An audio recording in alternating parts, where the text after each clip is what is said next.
My world's so bright, it's hard to breathe, but that's alright. Hush. Hari ini adalah jadwal di mana keluarga Nara dan Justin bertemu, sekaligus awal pertemuan mereka berdua. Yaps, akhirnya dengan sangat berat hati Nara menerima perjodohan itu. Tentunya Nara dengan segala rencana yang telah tersusun rapi dalam otaknya. Nara bukan wanita bodoh dengan lulusan SMA ternama di Singapura. Bukankah suatu kebanggaan tersendiri? Selama berpikir menyetujui atau menolaknya, Nara mencari tahu semua tentang Justin. Bukan hal sulit untuk mencari informasi tentang Justin, karena nama dan wajahnya sudah sering terpampang baik di acara TV maupun majalah dan koran bisnis.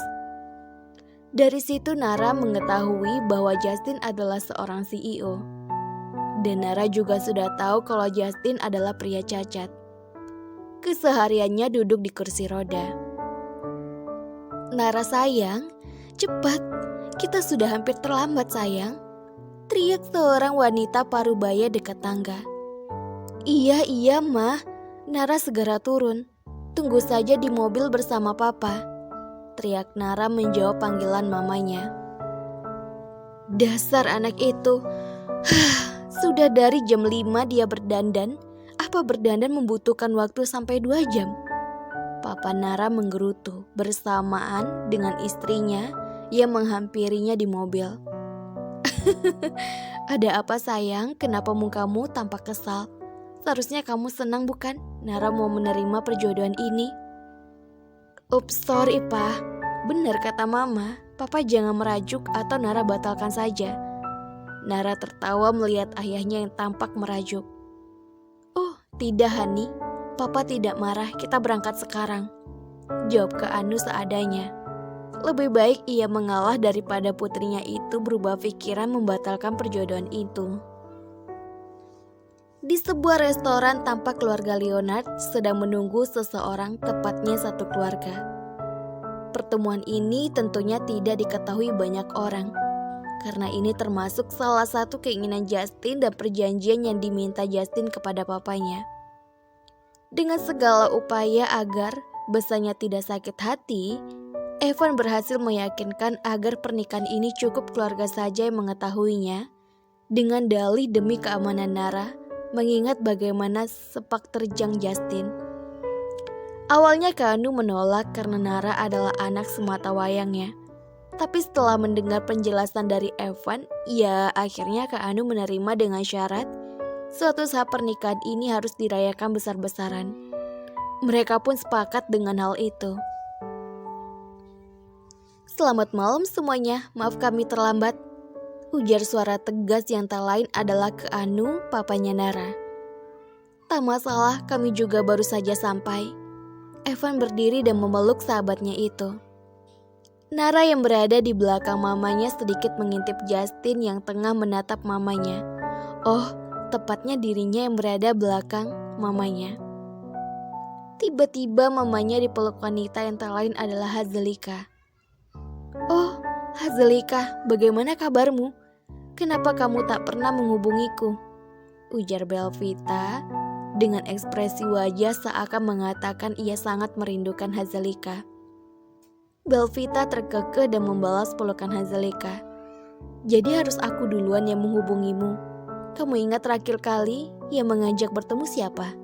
Aku bukan." Enak saja, masa aku terus yang mengajakmu?" Dumel Hazelika yang membuat kedua pasangan suami istri itu tertawa. "Oh, dan siapa wanita cantik di belakangmu ini, Belvita? Apa dia peri? Kenapa dia cantik sekali?" Hazelika heboh sembari memeluk Nara dengan antusiasnya. Justin yang tengah duduk dan memandangi adegan demi adegan itu memutar bola matanya malas. Secantik apapun dia kalau hatinya busuk sama saja, gumam Justin di dalam hatinya. "Saya Nara tante, anak mama Belvita dan papa Kak Anu," ujar Nara sopan memperkenalkan dirinya dengan lembut. "Sayang, panggil mama Hazelika aja ya. Dan kamu Justin, sini kenalin ini mantu mama calon dari ibu anak-anakmu," ujar Hazelika penuh semangat. Dengan berat hati, Justin pun menjalankan kursi rodanya dan mendekati Nara. Dan detik berikutnya Justin menjulurkan tangannya mengajak Nara berkenalan. Justin, Nara. Cukup lama Justin dan Nara bersalaman. Mereka seakan saling mengukur kekuatan masing-masing. Yang laki-laki berusaha mengintimidasi, akan tetapi sang wanita dengan beraninya balik mengintimidasi. Justin tersenyum devil dalam hati. Tatapannya semakin tajam. Apa dia tidak takut dengan tatapanku malah balik natap? Gumamnya di dalam hati. Cih, dia pikir aku takut ditatap kayak gitu. Dia pikir dia siapa? Jangan mentang-mentang dia akan jadi calon suami aku lalu seenaknya saja kasih aku tatapan tajam dan cengkraman kuat ini. Kita lihat saja. Aku akan membuat kamu meminta maaf atas perkenalan yang tidak menyenangkan ini. Batin Nara. Oke, cukup perkenalan dan pegangan tangannya anak-anak. Lanjutkan nanti saja, mama sudah lapar. Goda Zelika melerai ketegangan di antara keduanya. Justin dan Nara spontan melepas tangan mereka yang bertautan dan kembali ke tempat masing-masing. Gimana Justin? Nara cantik bukan? Pilihan kakekmu kualitas baik bukan? Bisik Evan pada Justin dengan senyuman yang dianggap Justin itu sangat menggelikan. Justin memutar kedua bola matanya merespon papanya. Dasar anak kurang ajar. Jangan putar matamu di depan papa. Mau papa colok kamu. Kesal Evan pada anaknya. Hazelika yang mendengar menginterupsi keduanya. Sudah-sudah lanjut berantem di rumah saja.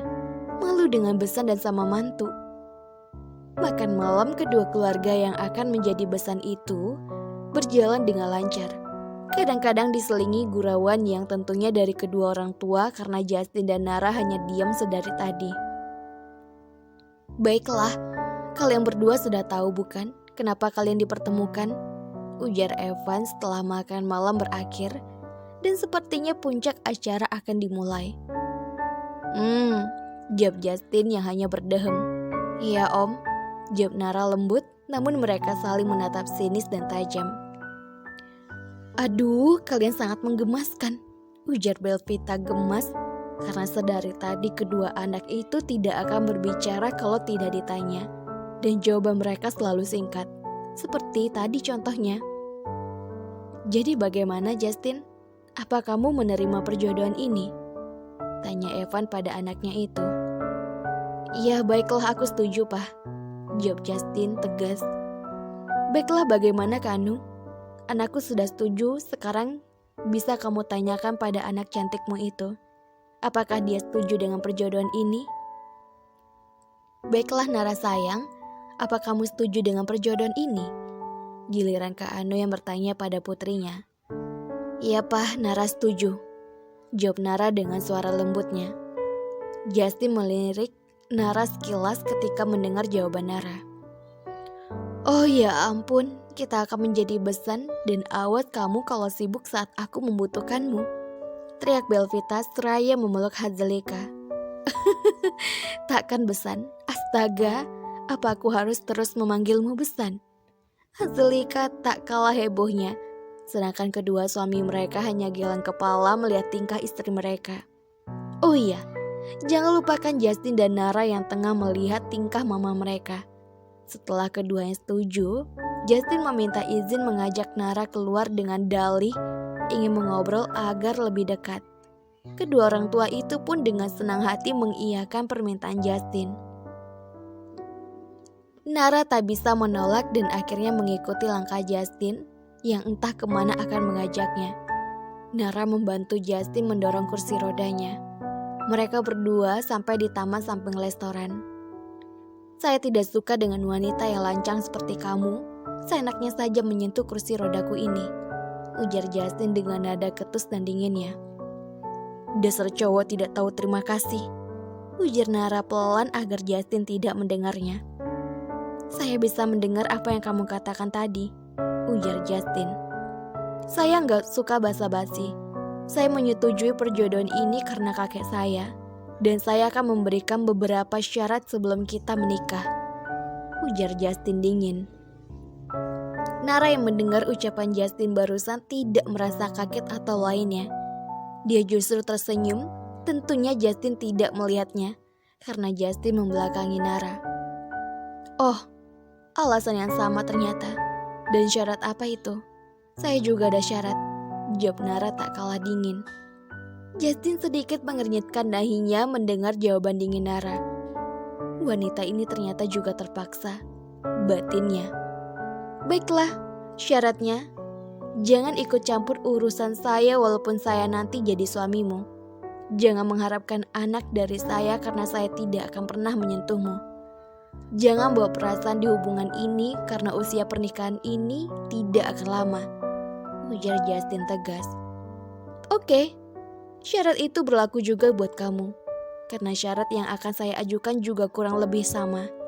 Dan lagi, saya juga tidak akan sudi disentuh sama cowok arogan seperti kamu.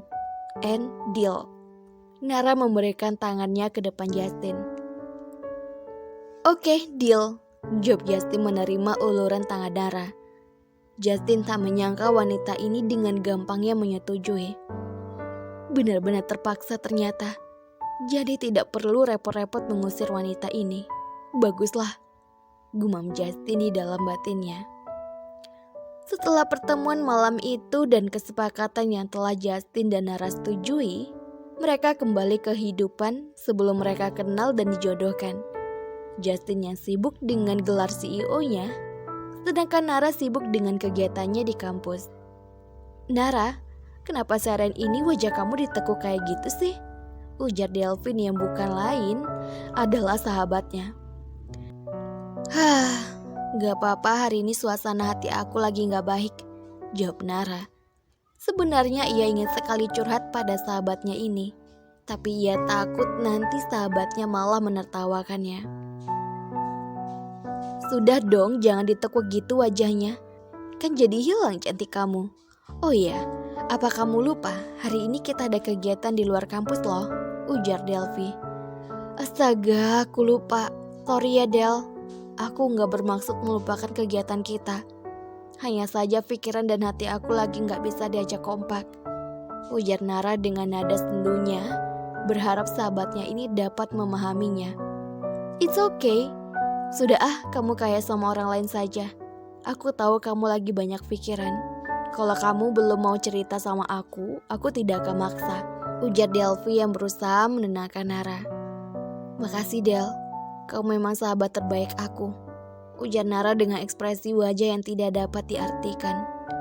Di ruangan yang serba hitam dengan gaya maskulin menjelaskan seberapa lakinya penghuni ruangan tersebut tengah duduk seorang laki-laki yang tak lain adalah Justin. Dengan penuh konsentrasi, Justin membaca berkas yang entah apa itu sepertinya penting.